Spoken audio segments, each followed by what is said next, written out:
আসসালামু আলাইকুম।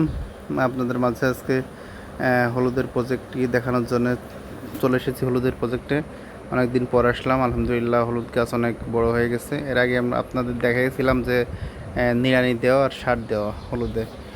তো এই পাশে দেখতে পাচ্ছেন কিছু মুখে কচু গাছ আমাদের পারিবারিক চাহিদা মেটানোর জন্য লাগানো হয়েছে পরীক্ষামূলকভাবে। যদি ভালো হয় ইনশাল্লাহ সামনে বা বাণিজ্যিকভাবে করার ইচ্ছা আছে। তো দেখতে পাচ্ছেন আলহামদুলিল্লাহ খুবই সুন্দর হয়েছে। তো আমরা আসলে আশা করিনি যে এত সুন্দর হবে। তো এটা তেমন পরিচর্যা ছাড়াই এটা অনেক সুন্দর হয়েছে। তো এটা মূলত আমাদের লিচু বাগান ছিল, দেখতে পাচ্ছেন লিচু গাছ আছে পাশে।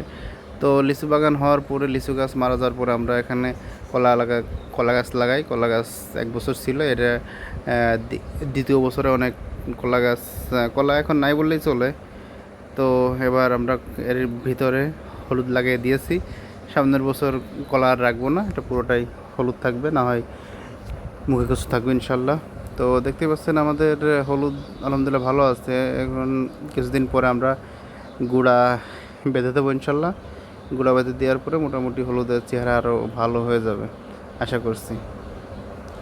তো এখানে মূলত আমরা হলুদের প্রজেক্টটাই করবো ইনশাল্লাহ।